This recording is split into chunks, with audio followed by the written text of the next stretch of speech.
Okay, thank you very much for joining, everyone. I think we can get started now. I want to thank you for taking some time out of your busy days to join us today to learn a little bit more about the LIFT Talent Program, Learning Innovations for Tomorrow.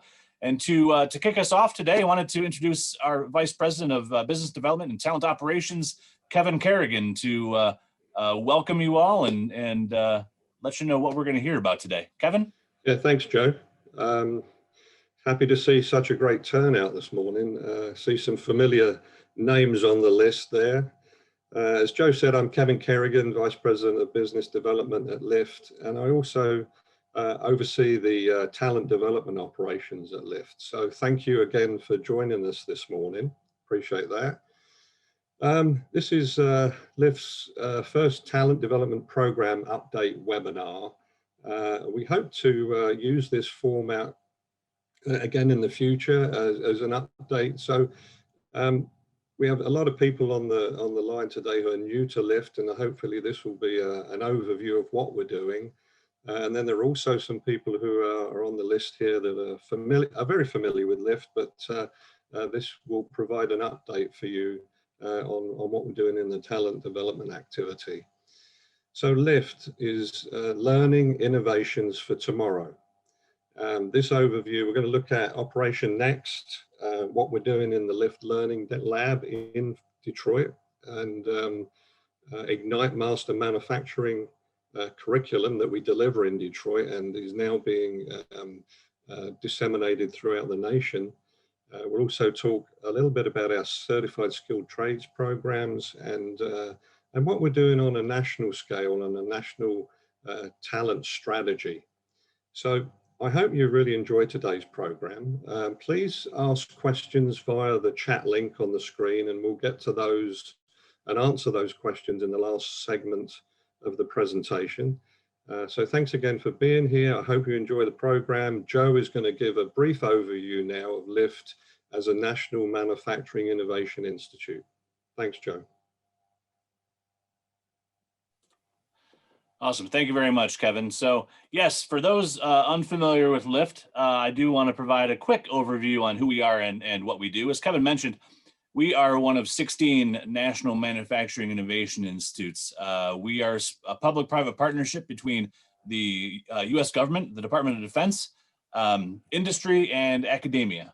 And our goal is to drive American manufacturing into the future through technology and talent development. And we believe that can be done through smarter manufacturing, because upon the manufacturing sector rests our economic security and our national security, really. And we know that the next region or area sector that wins that or that accomplishes that first will come out ahead, and we want that to be the USA. So how do we do that here at LIFT? We have what we call the manufacturing equation, and we are working every day to solve it. That is connecting materials, processes, systems, and talent. So at LIFT, we have two programs. We have Leading Innovations for Tomorrow, which is our technology program, and Learning Innovations for Tomorrow, as Kevin mentioned, which is our talent program. So we put that together, and we're driving American manufacturing into the future through technology and talent development. That is what you have here at LIFT. I did mention that we are a public-private partnership. We are also a nonprofit organization based here in Detroit, Michigan, and a membership-based organization. So I do want to point out a couple of things in terms of what we offer our members. We offer advice. We're a technology accelerator, a technology showcase. Come visit us at our high bay in Detroit next time you're in Detroit when it's safe to do so. In the meantime, you can take a virtual tour if you haven't done that on our website. We're a connector and a convener. That's why we're all here today. So thank you very much for joining. And we're a talent developer, and we're going to obviously spend the next bit of time talking about our talent development program. And finally, we are a government partner looking to really break down the barriers to allow folks to work with the federal government, both on the technology side and on the talent side. So so that is in a nutshell about LIFT. Again, you can learn more about us at our website at lift.technology. As Kevin mentioned, please ask questions throughout. We will facilitate a Q&A at the end. You can use the Q&A function here that we have on Zoom. But right now I want to hand the reins over to Marianne Donahue, who is our Learning Lab director.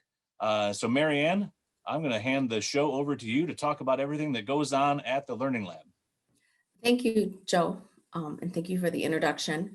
The Learning Lab, even with COVID causing everything to be shut down, is actually still really busy educating and exposing students, high school students and young adults, adults that are looking to upskill to the advanced manufacturing career. So we have been really busy, especially over the last few months. The Lift Learning Lab, we work with high school students. We have approximately 100 students that are working on Ignite. Right now they're working virtually.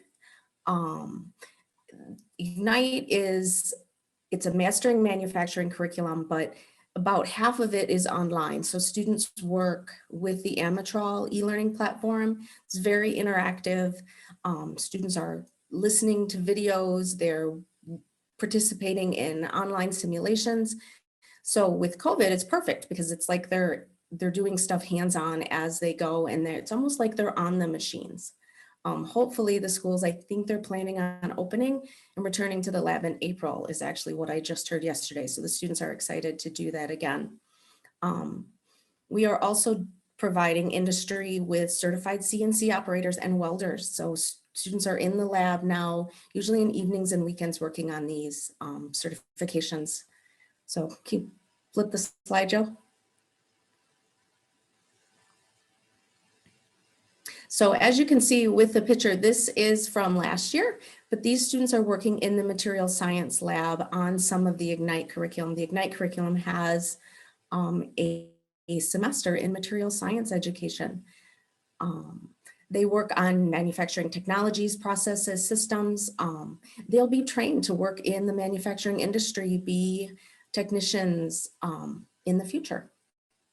But the biggest thing with Ignite, especially during COVID, that we notice is it's very hands-on and it's very real life, even while they're being forced to work on the computers. So students are interactive, they're prepared, they're seeing the manufacturing industry in a very positive light, something that they want to go into. Go ahead, Joe. You can see with Ignite, the first year they're looking at material science, they're being introduced to processes, safety measurements, electricity, robotics, and then as they continue on, they move into fluids. It also ends in the third year with industry-like capstone projects. So students are working in projects, they're learning how to work together, they're learning to combine all of the ideas, whether it be fluids, pneumatics, CAD, they're putting it all together to do a real life project that third year. Next slide, please. The Learning Lab actually consists of numerous different labs. We are working on a smart factory lab with smarter manufacturing. We have fundamental skills, which is what you're looking at here with all of the Amatrol trainers. We have a computer lab, we do some virtual reality. We have our material science lab fabrications. The students can do their projects with the drills, the bandsaws, and then we also offer welding and CNC trainings. Next slide. And then here that is our welding training on the right. That is one of our summer students working in the welding. And then on the left is CNC operations. Welding does result in credentials and certifications from the American Welding Society, and CNC results in NIMS certifications. I think that's my last slide.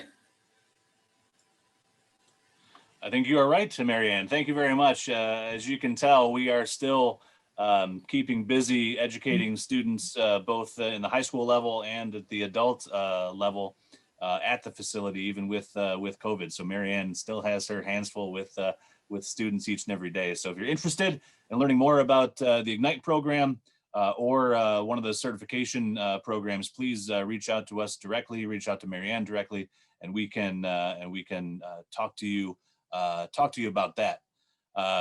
Speaking of of teaching adult folks still. I'm going to bring in Eileen Pickett, one of our talent strategists, to talk about our Operation Next program, which has evolved over the last couple of years. You may have heard about Operation Next as a separating military program, but over the course of the last year, it has evolved a little bit further. So Eileen, talk us through that. Great, thanks, Joe. Good morning, everyone. I am going to talk about Operation Next, but I have to say I love seeing those kids in the learning lab because that really is, it shows the breadth of the challenge that we have. And if you go to the next slide, Joe, this is the challenge that we as a country are facing. The projection is over 4.5 million manufacturing jobs available in the next decade, with 2.5 million of those expected to go unfilled because we don't have the people in the pipeline ready and skilled up to take those jobs. So that's why when I see those kids in the LIFT Learning Lab, that's one approach to addressing this problem. Operation Next is another approach. So LIFT is really taking multiple approaches to figure out ways to fill that talent pipeline. And these are, we expect these numbers even to be exacerbated by the fact of the pandemic that we've all been going through over the last year. So we have a mountain to climb and need a lot of different solutions. And that is what LIFT is really trying to do. So Operation Next is the one that I'm going to talk about in a little bit of detail, because this is the flip side of the problem. The gap is the fact that every year around 200,000 service members transition out of the military. So every year we have these talented folks moving out, considering what they're going to do with their civilian careers once they leave the military. So that's an opportunity, another talent pipeline opportunity. And what we're trying to do with Operation Next is to marry those two, to connect up this talent that's transitioning out with the needs in the manufacturing industry sector. So Operation Next is a solution to that. Again, it's just one of the approaches to take to address this problem. And what OpNext is a training program that initially has been offered to individuals who are transitioning out of the military. Operation Next is a competency-based program. So, and that's an aspect of it that has been really appealing to folks who are serving, in that what that essentially means is they get credit for what they already know or can do. So if someone has had experience perhaps while serving or before they served, or has some particular knowledge or even just an aptitude for some of these skills, they can quickly move through the curriculum and don't have to sit through a certain number of hours or classroom training. The other aspect of it is that it's a hybrid curriculum. So that means that a portion of it is online, the theory-based portion, so learning about the concepts and the theory of the work, all of that is online, and then that's combined with performance-based activities, so going to a lab and working on the actual machinery. And it's worth talking about the online training a little bit, because you may have taken an online course somewhere along the way. I have, and sort of the way it used to be was, so you read a PDF and then you take a quiz kind of thing. It is not particularly engaging or impactful. OpNext is the opposite of that. We have simulations, and Marianne alluded to similar kind of things in the Ignite curriculum, so that you're engaged in the activities, multimedia, that kind of thing. So all of that can be done on an individual's own time frame in the online, and then they visit a lab for the performance space. So then they actually work on their skills and hone the skills that they learned through the online. And then the other important aspect of Operation Next is that when the individual is done, when they've completed the program, they have the opportunity to earn a credential, and the credentials are conferred by a national organization. They are nationally portable, so they can go anywhere in the country, and employers will recognize what they are and understand the value that they have and the skills that they represent. And it allows the folks who are transitioning out to really have something of value to take with them as they move into their civilian careers. So that's sort of the overview of Operation Next. And the next slide shows our 4 training tracks. We have CNC operations, industrial technology maintenance, welding, and robotics. And these, certainly the three, CNC operations, industrial maintenance, and welding, those are clearly the most in-demand manufacturing jobs in the country. If you do a quick Indeed search any given day, you'll see thousands of openings in each of those areas. Robotics is a little bit of a newer, an upcoming occupation. It's growing significantly, so we're a little bit ahead of the curve on that and think we're really preparing people for the jobs of the future. So when we started Operation Next a few years ago, we piloted it at Fort Campbell, Kentucky. And the next slide just gives you a little bit of detail on that. We put 101 folks through the program at Fort Campbell, 101 because the 101st Airborne is headquartered at Fort Campbell, and so that was the way to go there. And we had 84% of the folks who are in jobs related to, or directly related or indirectly related to, advanced manufacturing.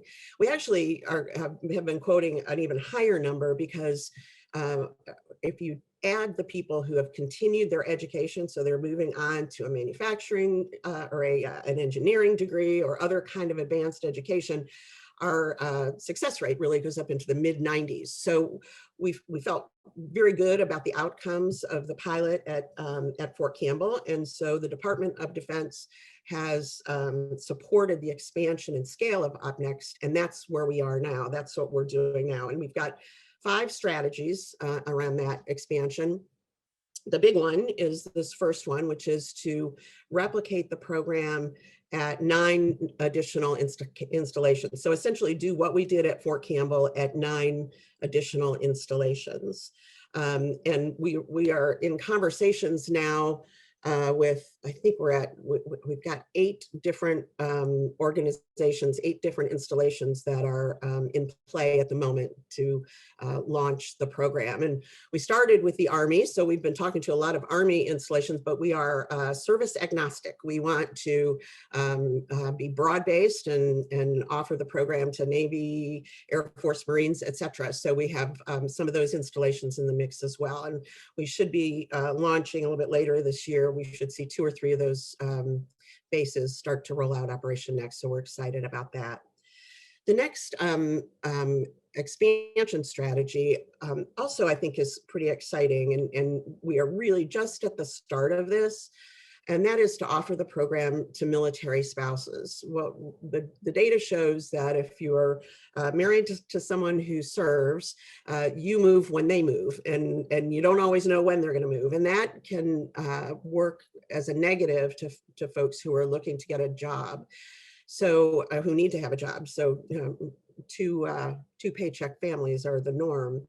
So spouses often struggle to secure employment that's commensurate with what they should be able to earn, the level at which they ought to be able to work. And so we believe that being able to earn these nationally portable credentials will really be beneficial for folks who are partners to those who are serving. So we're just developing some materials, and we really want to roll this out in a big way. And we see that the various services have started to really focus on this as well, because that is an important thing for the individual who's serving, that their spouse has got solid employment as well. So more to come on this, but we're excited about this as a strategy in support of the expansion of OpNext. The next one is adapting the program, and this is a pilot. We're going to do at least 3 states. We may do more to adapt the program for the National Guard and Reserve. And we have already kicked off in Michigan and in Florida. We're talking to 2 or 3 other states. And this is a situation most often of underemployment, where folks in the Guard and Reserve have the opportunity maybe to secure a higher level, higher paying kind of job with more of a career pathway. And so we're just rolling these out. We've got folks enrolled in the Orlando area in Florida and in the Detroit area in Michigan, and talking now to Wisconsin, Pennsylvania. So this is sort of an interesting, and we're learning a lot kind of as we're rolling this out, which is why we call this piece of the expansion a pilot. And then the last strategy, the fifth of 5, I had actually already mentioned because that was about expanding the offerings. So when we were at Fort Campbell, we only had the CNC and the industrial maintenance. So we've added welding and robotics, and those are now available on the platform. So we're rolling out, and we expect 2021 to be a very active year. 2020 was weird, right? As in so many ways for all of us. So we're looking forward to some good progress in 2021. The pandemic, though, the cause for the oddness of 2020 also has provided an opportunity for Operation Next, and that is NIST had offered an opportunity to do some piloting of some programs to support individuals who were impacted by the pandemic. So individuals who lost their jobs or need to upskill because their jobs are changing because manufacturers are having to change their program of work. So NIST has funded a pilot for LIFT to adapt Operation Next for a civilian workforce. So we're doing that in 2 regions, in Detroit and in Pittsburgh, Pennsylvania. Overall, our goal is to get 250 individuals trained. And we're working with small and mid-sized manufacturers who need to upskill their workers, and they'll be they are being offered all of the same training programs that the military program offers. And then we're also working directly with individuals who are dislocated, who have lost their jobs, or again, who are looking to improve their stations. So as I mentioned, 250 trained, 125 in each location.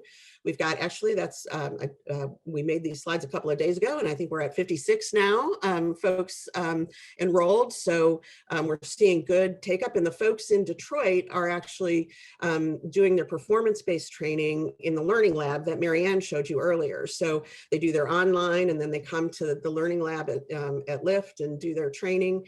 And in Pittsburgh, we have a community college as a partner who's doing that. So this is sort of an interesting twist on Operation Next, and we think there's some real potential here to grow the program beyond the military and into the civilian environment. So that's your Operation Next update. I'll look forward to questions when that time comes. Thanks so much. Awesome, thank you. I'm glad you, it's always good to see the numbers increasing. So I'm glad we got to say the numbers were increasing. Also glad you're able to say that we utilize the Learning Lab, as mentioned earlier. I mean, we are still, at it in the Learning Lab, even with COVID, and the students aren't there. UPrep students aren't there every day. The high school students aren't there every day, but we do have the opportunity to continue our training, continue providing opportunity to people.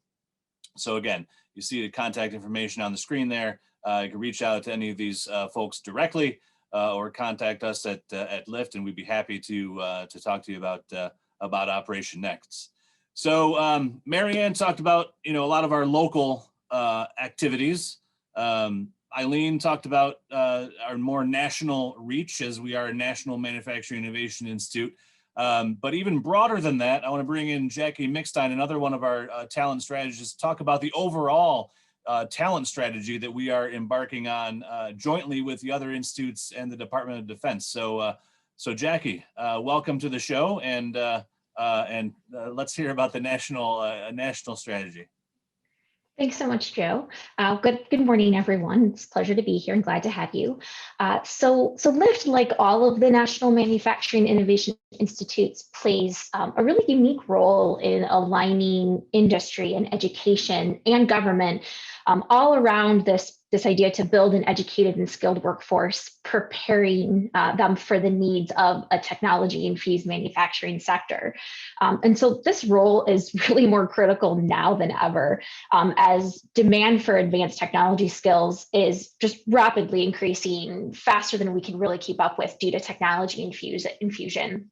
And actually, research suggests that through 2030, which isn't that far away, the time spent using advanced technological skills will increase by 50% in the United States, which is pretty amazing.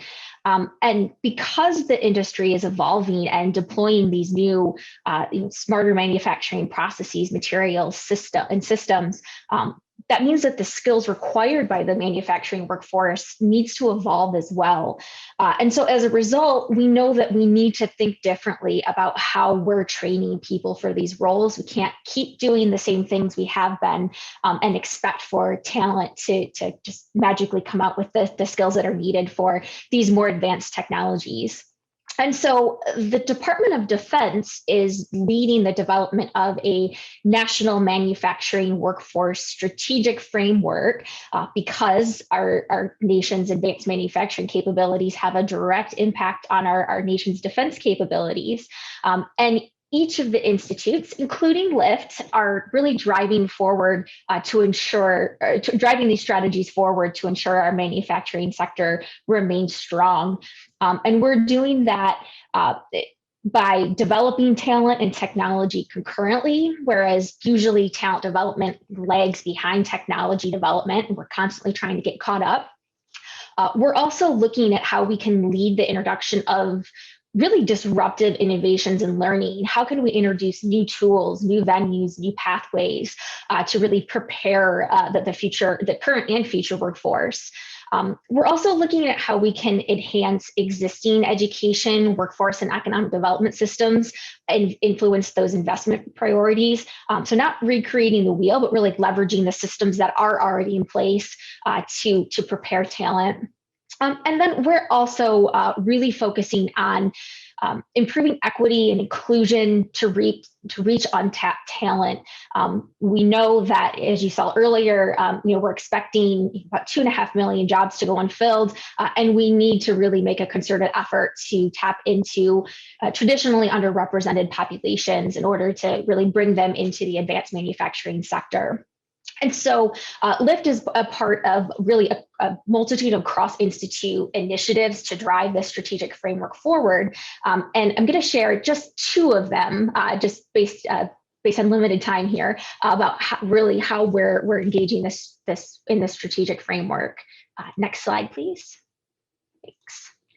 So LIFT was selected to participate in an industry and inclusion cohort led by the Century Foundation and the Urban Manufacturing Alliance that is focused on addressing primarily racial inequities, but really looking more broadly at also how to engage a more diverse workforce in the advanced manufacturing sector. And so we're working alongside 8 other manufacturing training organizations as well, including one of our fellow manufacturing innovation institutes.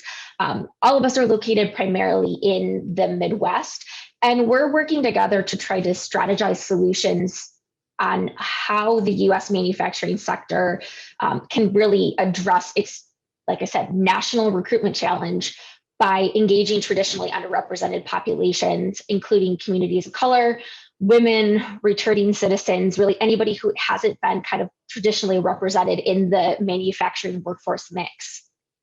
And we're doing that by attempting to more closely engage employers and communities in our training efforts, knowing that it takes an entire community to make sure that we're supporting individuals, not just through the training process, but as they're placed in a manufacturing production environment, making sure that they're going to be successful. And we're also working to share promising practices in developing our training programs that will, again, attract and prepare and support diverse talent in these careers for manufacturing. This group's work kicked off just shy of a year ago, right at the onset of COVID. And we are going to be our work will never be done, but we're wrapping up sort of the first stage of this engagement here in the next couple of months. And the Urban Manufacturing Alliance and Century Foundation, through support of this consortium, we'll be releasing some reports in the coming months, highlighting some of those promising practices, some of those strategies and policy recommendations that we've developed together that can really support inclusion and diversity within the manufacturing sector nationally. And next slide. And so in addition to working really at a national front, we recognize that a lot needs to be done really regionally focused on in a more local scale. And so LIFT is also engaged in a cross-institute effort to develop innovative approaches to career and technical education, which is a primary source of talent development for some of our most in-demand career pathways, the technician level. And we're focusing that at the regional level. And so while the National Strategic Frameworks aims to move the needle on manufacturing education workforce strategy, you guessed it, at a national level, we know that the demand for talent, education and training activities, and the funding that supports them really happen at a regional level with regional decision makers.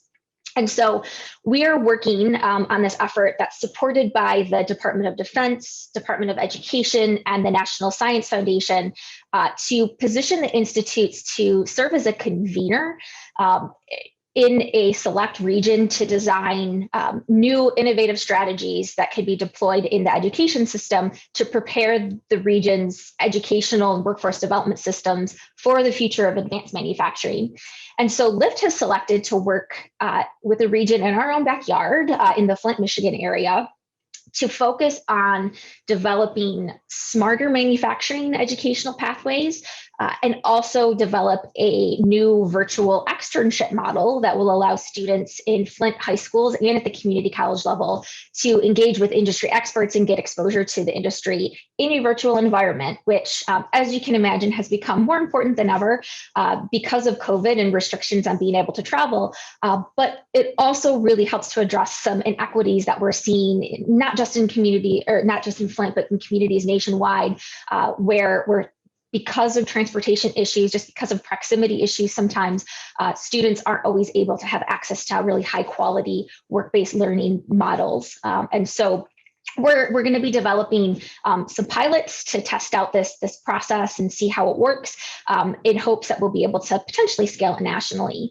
And so we did not do this alone. Again, this is a regional effort. We convened regional partners in the Flint area representing education across all levels, the K-12 system, community college, community and technical colleges and universities, the workforce development system, industry, of course, and in economic development to really drill into what is already working well in the region, where there are opportunities for improvement, and where is really the biggest need. And that's where we came up with this concept of designing these smarter manufacturing educational pathways and this virtual externship model. And we're very excited to really be kicking off the kind of boots on the ground efforts of designing those activities later this spring. And that's it for me. Awesome. Thank you, Jackie. So that is our Learning Innovations for Tomorrow program in a bit of a nutshell, but I do want to offer the opportunity to ask some questions. I do have some here, but again, you have our contact information on your screen now, but if I can ask all of our panelists to turn their cameras back on and we can get to the Q&A. Again, if you do have a question, please put it in the Q&A function or the chat function, and we can get it asked there. But I do want to ask each and every one of you. So as the audience heard, there's local approach and expanding, nationally and regionally and nationally. So how does one get involved? And I guess we'll start with Mary Ann in terms of if I'm a student, if I'm a teacher, and I want to bring Ignite into my classroom, or I want to learn more about skilled trades. So I guess you get to answer this twice. How do I get involved? How do I bring Ignite into my classroom, and how do I get involved that way? That's a really good question. I think the easiest route would be just to email myself.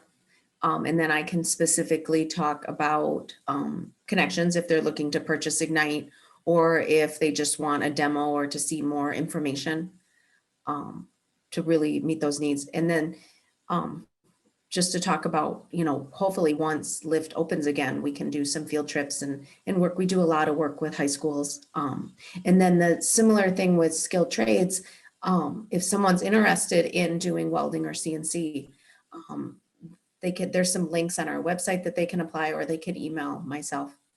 We can work on getting them involved. Thank you. And we work obviously with our very closely with our member partner Amatral, that you can see their equipment behind you, and they provide the e-learning platform for Ignite and Operation Next. So there is a lot of schools are already involved with Amatral, have Amatral equipment. There is some of that, I guess, required, or they need some some of that equipment to bring Ignite into their classroom. Yes, they eventually they will need to purchase and have or reserve space in the learning lab, because the schools they use it are supposed to be using it right now would bring the students to our lab. That way we do the upkeep and help with the instruction. But some schools right now are using Ignite just because it's a really great online platform. It's something the students can continue learning from and do hands-on. There isn't a lot of that available, and with students being forced to learn from home, it gives them that option. We had The same thing. go ahead. With the welding and CNC, I actually have talked to a few people the last couple of days that can't get started right away, whether it be family commitments or needing some time with work before they start. Well, they can start the online pieces of the welding and the CNC for a few weeks or even up to like a month to arrange whether it be childcare or to take the time off work or to adjust their schedule. Yeah, it's important to note it is both online and in person. And we mentioned, reserving time in our lab, but Ignite program is available around the country, across the country. So certainly it can be implemented outside of the lab. Eileen, we'd mentioned Amatral, and obviously they were involved with and still are involved with Operation Next. So how does a National Guard member or a member of the reserve get involved with Operation Next? And then I guess we can talk specifically to Detroit and Pittsburgh folks who are in industry or civilians looking to take part in the NIST program. Yeah, we've got lots of ways that folks can get engaged. If you are or a Guard or Reserve member in the Orlando or Detroit area, I think the easiest way is to shoot an email to one of those email addresses, and we can make sure we share those again.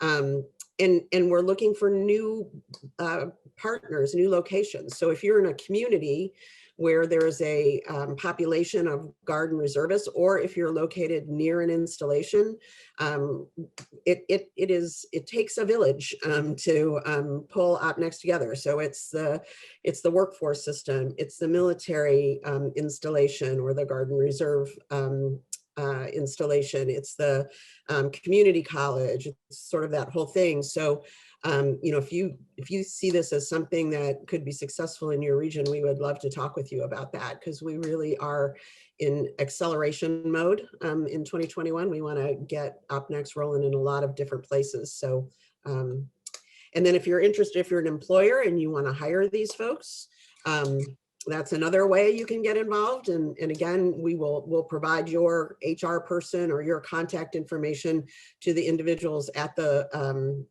regional location, so they can share information as folks are graduating. So lots of different ways to get involved with OpNext.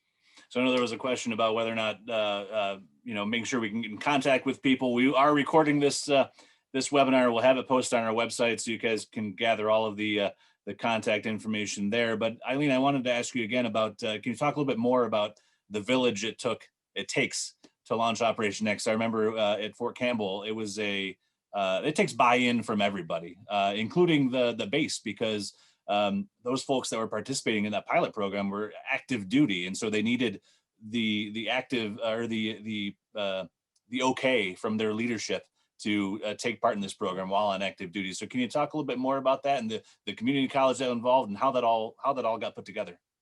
Yeah, it is definitely a patchwork of community partners there, but one of those community partners needs to be the champion, right? Someone needs to see it and believe it and be willing to drive it and make it happen. But everyone has to be on board. So certainly, when we started at Fort Campbell, there was a garrison commander who was all over this as soon as he saw the potential for the folks at Campbell. So we had the high level buy-in at the base, and of course I learned this this phrase, command emphasis. When the commander says it's a good thing, the team gets on board and moves along. So we had that emphasis right away, and that's important because you need the commander, but you also need the worker bees who are going to figure out how to actually get it done and make it happen on the ground. So military installation is very important. The performance-based learning provider in Fort Campbell's case, it's a community college with the Guard and Reserve, as we said in Detroit, it's the learning lab, but you need a performance-based learning provider who understands the potential of short-term training, workforce development training, because folks are going for a credential. They're again, valuable credentials, but they're not going all the way through to a traditional associate's degree. So it's a little bit different than kind of the norm. So you need a partner who understands that. And then the workforce development system, we have some money to sort of jumpstart the tuition. But the workforce development system through WIOA funding, through what are known as dislocated worker funds, provide the support so that the individual, the person who's serving, doesn't have the burden of the cost. So the workforce system supports that tuition. So those are sort of the main partners, but then also you want to have the business community involved. So maybe that's the Chamber of Commerce or the Manufacturing Association, because you want to plug folks into jobs to be sure that they move right into careers as they finish. And so figuring that out, and that's obviously different in every community, right? So the leaders are different and which organizations are there are different. So sort of figuring out that patchwork in each community is sort of the trick of doing the rollout. Yeah, thank you. And that takes us perfectly into Jackie, and obviously you're dealing on a national level, and as Eileen mentioned, the patchwork that's involved. Every region is different, right? You mentioned Flint, Michigan might be different than I don't know, Denver, Colorado, or somewhere else in terms of what manufacturing needs might be. I just picked a city. I don't know. It was the first one that popped in my head.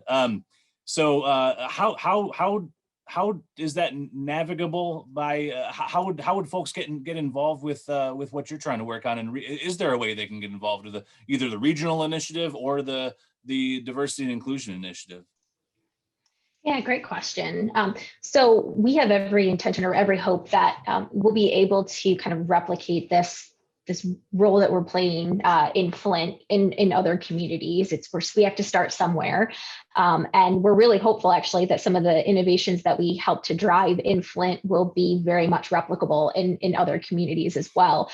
So certainly if there are other regions that are really itching to see, how can we make sure that our education and workforce development systems are prepared for this, not even a coming infusion of technology, it's already here.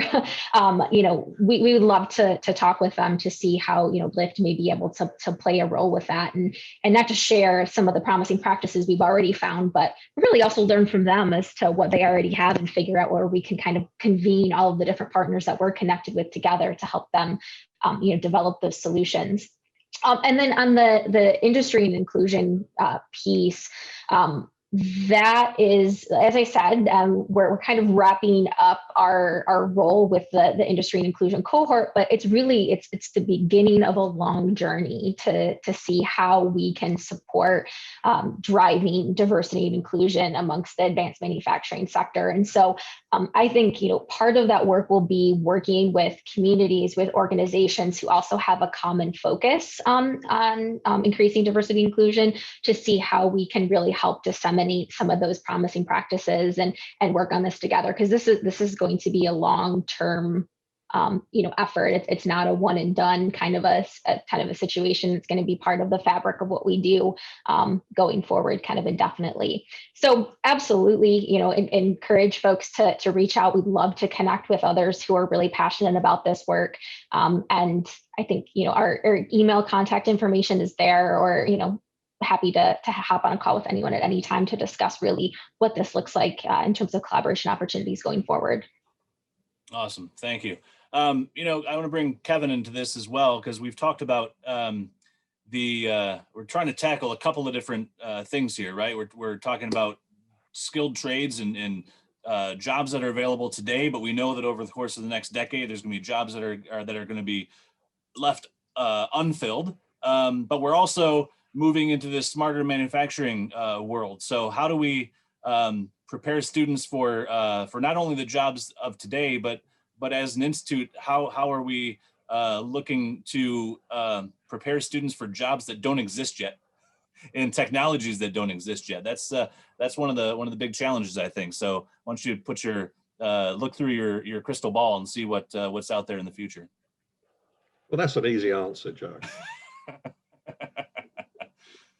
I think you know what we say, and I think it's as true today as it was over the last few years. We've been saying this, is that the pace of technological change is speeding up, and it's not slowing down, and we don't see any slowdown in the future. So I think that the difficulty or the trick really is trying to keep the pace of learning and education up with the technological change, and we see that as a very big problem for everybody, really. So especially small to medium-sized manufacturers who are continually being bombarded by new technology, new ways to invest capital that they're not sure about. So one of LIFT's priorities and one of LIFT's missions is as a trusted advisor to small to medium-sized manufacturers on, you know, what technology is coming, what does it look like, what does advanced manufacturing look like, what does Industry 4.0 mean, and ultimately we advise businesses on, you know, the course and their path for their top technological investment. But at the same time, what we're trying to do is create an underswell of training, so foundational programs such as Ignite, to sort of get youngsters onto the highway, to start learning, to get the fundamentals and the foundational understanding that they need to move forward. And you know, there's a lot of common educational parts, you know, for any new technology. So math and science and all of the things that we're training young students in the learning lab, and hopefully as they move forward into community college or into university or however they want to move, we're trying to help get them onto the pathway to learn those new advanced technologies and be capable of learning them and adapting to them as they come forward. I think that's really what our mission is. Yeah, very good. There was a question that came in. I'm going to open this one up to everybody, because there was a question that came in about, you know, partnering with K-12 STEM programs that are leading to an engineering degree. And I think that maybe we can expound on all of our programs, because Ignite is a 3-year foundational curriculum that can lead to folks going on to continue their education to an engineering degree. Same thing, Eileen, you mentioned there's been a number of people that have graduated from OpNext that have decided to go on and continue their education at a college or 4-year university. And even Marianne, we talked earlier today, one of our welding students is going on to continue her education at a 4-year university in welding. So I guess I'll open that up to everybody in terms of how we can work with maybe existing programs, or is there a way to partner with programs that are out there already? Because it sounds like everyone's pointing in the same direction. We all want to achieve the same goal. So is there a way that we can work together with programs that may exist? I can start. I think specifically with Ignite and the high school students, I think having connections to the universities just to talk to the students, because, you know, we talk about our welding, we talk about our CNC, we talk about companies, but having a university come in and kind of open that door gives them another option, something that they can physically see and someone they can interact with. Specifically when it comes to the smarter manufacturing, I think, you know, really exposing students to what that is, introducing them to it, and then, okay, here's where, you know, a career in that. With the welding and the CNC, at the end of each program, we do have a company come in and talk about resumes and where they can go from there. So this specific student was in our summer program. Miller Electric assisted us with that presentation, and he talked about the welding engineering program specifically. She actually applied to Ferris for that program and was given a full ride, tuition, room, and board, which was exciting. To me, that's thrilling. So yeah, we're definitely doing some partnering and assisting. I've already written recommendation letters, but seeing deeper partnerships, I think, would benefit everyone, lift universities and students. Yeah, I think Excellent. I think we encourage students to take a look at advanced manufacturing and general manufacturing and I think one of the things that LIFT delivers, especially in our learning lab, is we have young students, high school students, grades 9 through 12, working in a classroom environment that is, they're learning electrics, pneumatics, hydraulics, and very much the basics of material science and these sorts of things.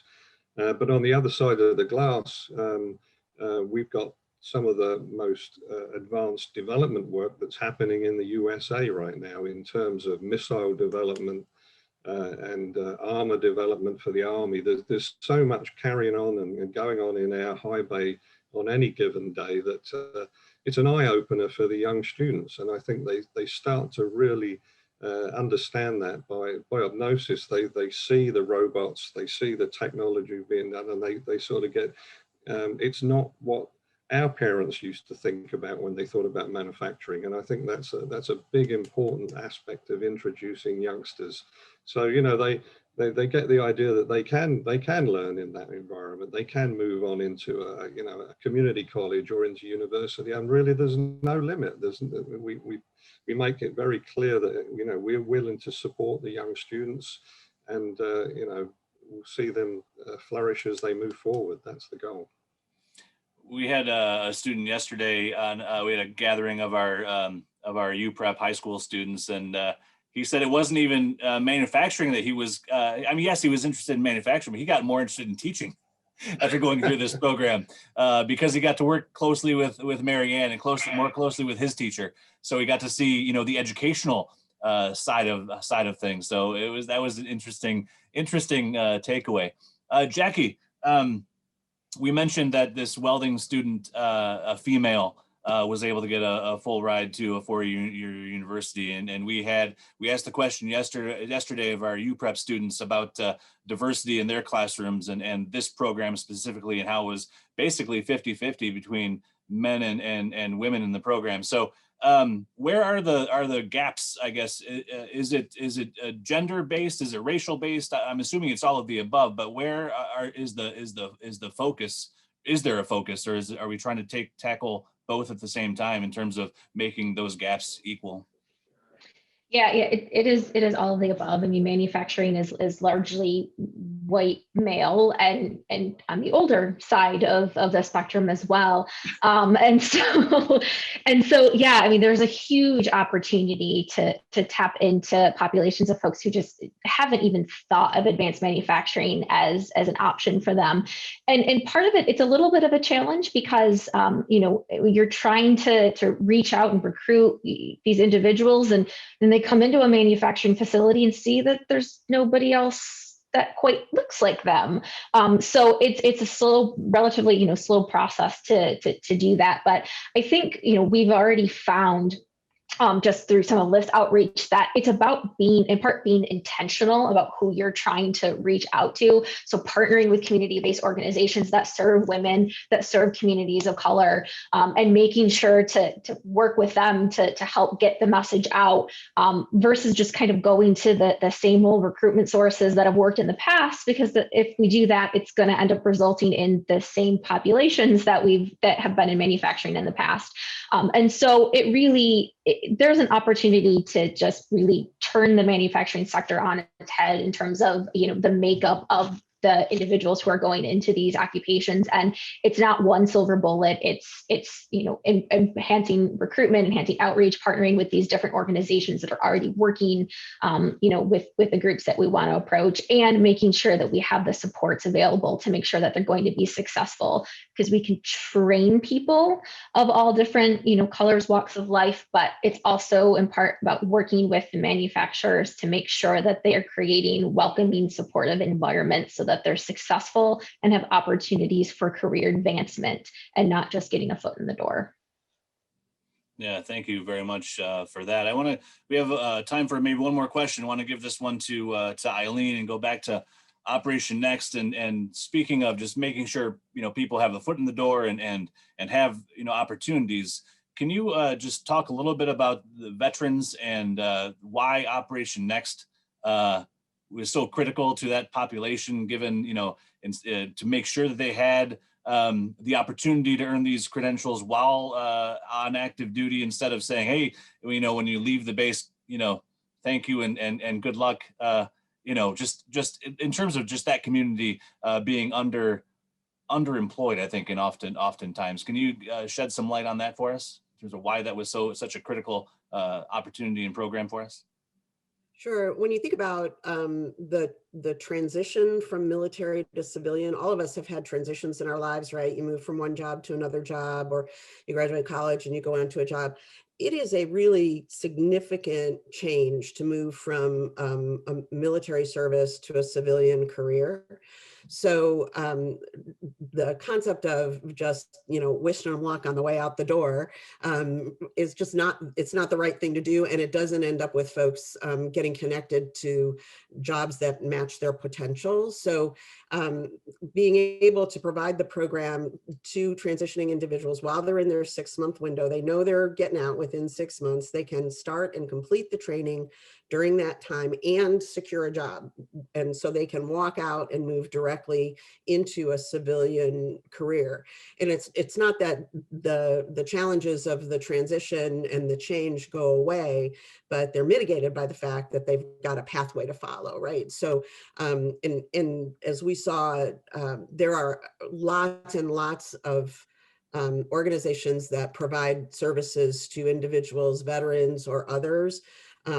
They are of varying quality and are of varying outcomes. So to have something focused specifically on manufacturing of a high quality that can ensure that folks can move on into a career with promise was not just the right thing to do, it was a smart thing to do for the manufacturing industry. So.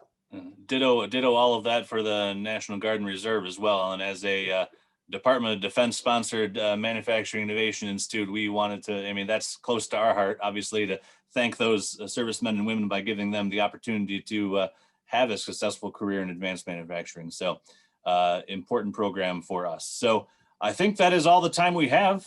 Thank our panelists and thank everyone for joining today. Kevin, any last words for you as we depart and send everyone on their way for the rest of the day? Just to say, echo your comment there. Thank you for everybody for joining us today. If you've got questions or any interest, we have the email addresses, or contact any of us on the screen. We can find an answer for you or direct you to the right place. And we're all in this together. It's about teaching youngsters and getting people, on the highway to learning and off into the advanced manufacturing world. So we're all in it together. It's a fun job. Thanks. Awesome. Thank you very much, everybody. Enjoy the rest of your day. Stay safe out there. Thank you.